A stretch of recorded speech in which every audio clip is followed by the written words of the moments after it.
ఓం శ్రీ మాత్రే నమః. ఛానల్లోకి స్వాగతమండి. ఈ వీడియోలో మనం కర్కాటక రాశి వారి గురించి తెలుసుకోబోతున్నాం. ఈ రాశి వారికి ఏప్రిల్ 8, 9 తేదీలలో అతిపెద్ద సంఘటనలు జరగబోతున్నాయి. ఈ సంఘటనలకు సంబంధించి మీకు ఎటువంటి సంకేతాలందుతాయి?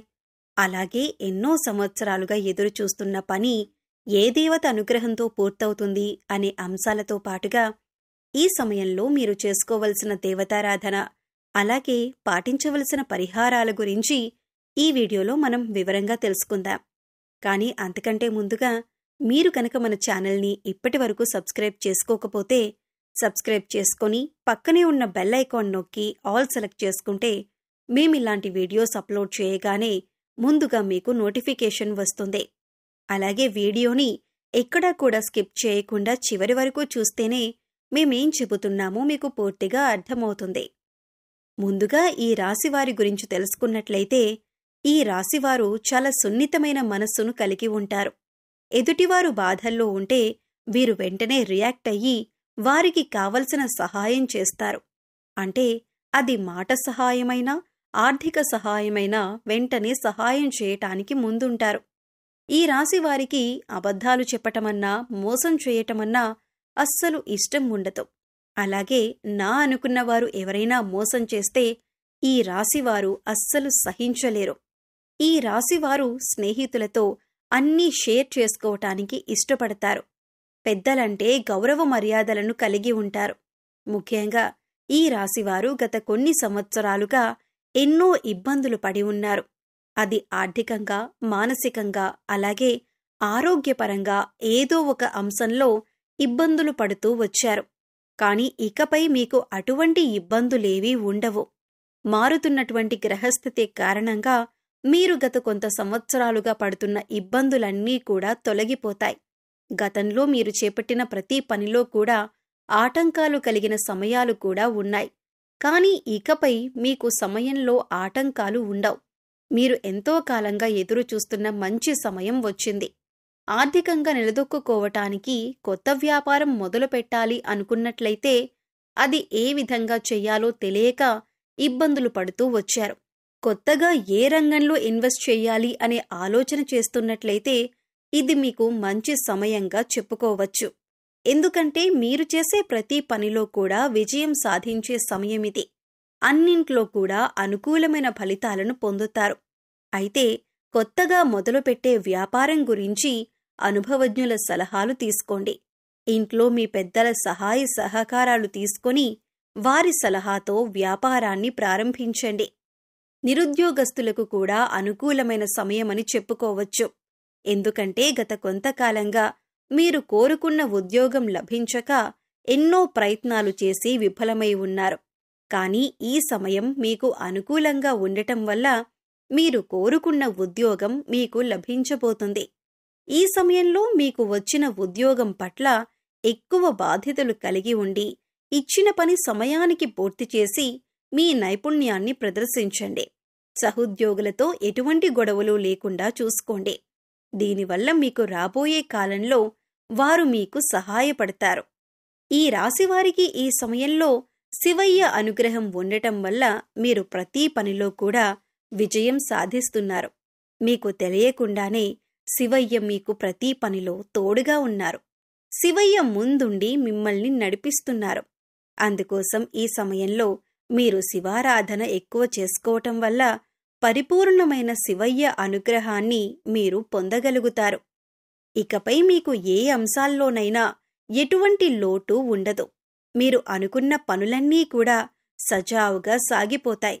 అవివాహితులకు వివాహయోగం సూచిస్తుంది. మీరు కోరుకున్న మంచి సంబంధం కలిసి వస్తుంది. దీనివల్ల మీరు మానసికంగా ఆనందంగా ఉంటారు. ఎన్నో ఏళ్లుగా మీరు ఎదురుచూస్తున్న సమయం వచ్చింది. ఈ సమయం మీ జీవితంలో అతి ముఖ్యమైన సమయం అని చెప్పొచ్చు. ప్రస్తుతం ఏప్రిల్ 8, 9 తేదీలలో అతి ముఖ్యమైన సంఘటనలు మీ జీవితంలో చోటు చేసుకోబోతున్నాయి. అందుకోసం మీరు ఈ 2 పనులు మాత్రం అస్సలు చేయకూడదు. పొరపాటున ఈ 2 పనులు చేసినట్లయితే కనుక మీరు కష్టాల్లో చిక్కుకునే అవకాశం ఉంటుంది. మీరు చాలా జాగ్రత్తగా వ్యవహరించవలసిన సమయం ఇదే. ఇక ముఖ్యమైన సంఘటనలేంటి, మీరు చేయకూడని పనులేంటి అనే అంశాలను చూద్దాం. మీరు మాత్రం ఈ వీడియోని ఎక్కడా కూడా స్కిప్ చేయకుండా చివరి వరకు చూస్తేనే మేము ఏం చెబుతున్నామో మీకు పూర్తిగా అర్థమవుతుంది. ముఖ్యంగా మొదటి విషయం ఏంటంటే, ఈ రాశివారు ఎప్పుడూ కూడా ఇతరుల మీద ఆధారపడకూడదు. తమ పని తాము చేసుకుంటూ పోవాలి. ఎప్పుడైతే వీరు ఇతరుల మీద ఆధారపడతారో వారు ఆ పని మీద అంత శ్రద్ధ పెట్టకపోవచ్చు. దానివల్ల పనిలో నాణ్యత తగ్గే అవకాశం ఉంటుంది. ఇక పై అధికారుల నుంచి కానీ లేదా మీ ఇంటికి సంబంధించిన పనులైతే మీ ఇంట్లో వాళ్లకు కానీ ఇబ్బంది కలిగే అవకాశం ఉంటుంది. అందుకోసం వేరే వారి మీద మీ బాధ్యతలను పెట్టకండి. మీరు జాగ్రత్త తీసుకోవలసిన మరొక ముఖ్యమైన అంశం ఏంటంటే నమ్మకం.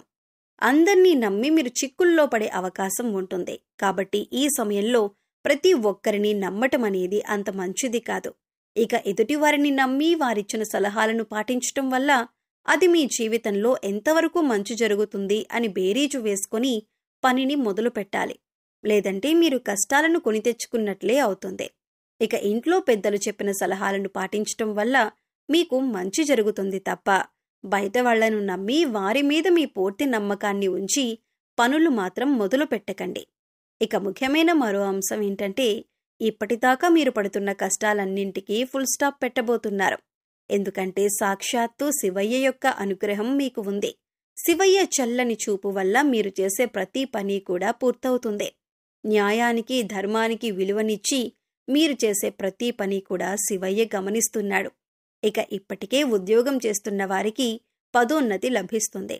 ఇక మీరు ముఖ్యంగా గమనించవలసిందేంటంటే, దేవతల అనుగ్రహం పొందటం అంత సులువు కాదు. కానీ మీకు శివయ్య అనుగ్రహం ఉంది.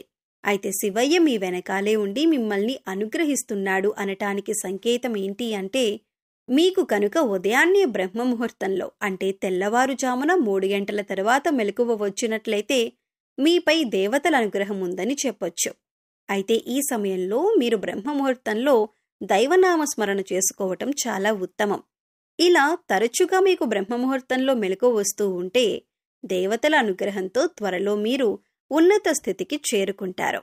అలాగే మీకు కలలో కనుక చిన్నపిల్లలు, ముఖ్యంగా ఆడపిల్లలు కనిపించినట్లయితే సాక్షాత్తు అమ్మవారి అనుగ్రహం మీకు ఉన్నట్లే.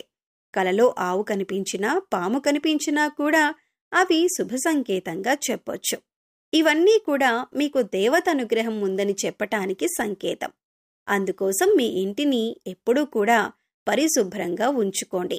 ఇష్టదైవ నామస్మరణ చేసుకుంటూ ఉండండి. అలాగే ఇంట్లో నిత్య దైవారాధన, దీపారాధన చేయాలి.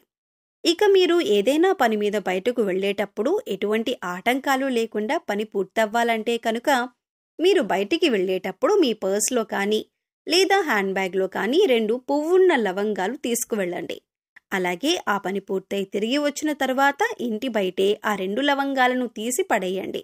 ఇలా చేయటం వల్ల మీరు బయటకు వెళ్లిన పని ఏదైతే ఉందో అది చిన్న పనైనా పెద్ద పనైనా సరే ఖచ్చితంగా మీరు విజయవంతంగా పూర్తి చేసుకోగలుగుతారు. ఒకవేళ లవంగాలు మర్చిపోయి ఇంట్లోకి తీసుకువచ్చినా కూడా ఏమీ కాదండి. కంగారు పడకుండా మీకు గుర్తొచ్చినప్పుడు ఆ 2 లవంగాలను తీసి బయటపడేయండి. ఇక ఈ సమయంలో మీరు చేసుకోవలసిన దేవతారాధన చూసుకున్నట్లయితే ఆడవారు ప్రతిరోజు కూడా తులసి మొక్క దగ్గర పసుపు, కుంకుమ, గంధం వేసి దీపారాధన చేసి 3 ప్రదక్షిణలు చేసి తులసి మొక్క దగ్గర ఉన్న మట్టిని బొట్టుగా పెట్టుకోండి. దీనివల్ల సుఖ సంతోషాలతో పాటుగా సౌభాగ్యం కలుగుతుంది.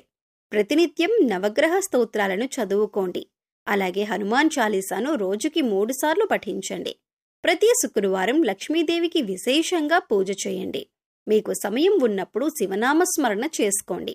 సో చూశారు కదండి, కర్కాటక రాశి వారికి ఏప్రిల్ 8, 9 తేదీలలో జరగబోయే అతిపెద్ద సంఘటనలేంటి, ఏ దేవత అనుగ్రహంతో వీరు రాబోయే రోజుల్లో అదృష్టాన్ని పొందబోతున్నారు అనే అంశాలతో పాటుగా ఈ సమయంలో మీరు చేసుకోవలసిన దేవతారాధన అలాగే పాటించవలసిన పరిహారాల గురించి ఈ వీడియోలో మనం వివరంగా తెలుసుకున్నాం కదా. ఈ వీడియో మీకు నచ్చినట్లయితే లైక్ చేయండి. మీ ఫ్రెండ్స్ అండ్ ఫ్యామిలీ మెంబర్స్లో ఎవరైనా కర్కాటక రాశి వారు ఉంటే వారితో ఈ వీడియోని షేర్ చేసుకోండి. అలాగే ఇప్పటి వరకు మన ఛానల్ని సబ్స్క్రైబ్ చేసుకోకపోతే సబ్స్క్రైబ్ చేసుకొని పక్కనే ఉన్న బెల్ ఐకాన్ నొక్కి ఆల్ సెలెక్ట్ చేసుకుంటే మేము ఇలాంటి వీడియోస్ అప్లోడ్ చేయగానే ముందుగా మీకు నోటిఫికేషన్ వస్తుంది.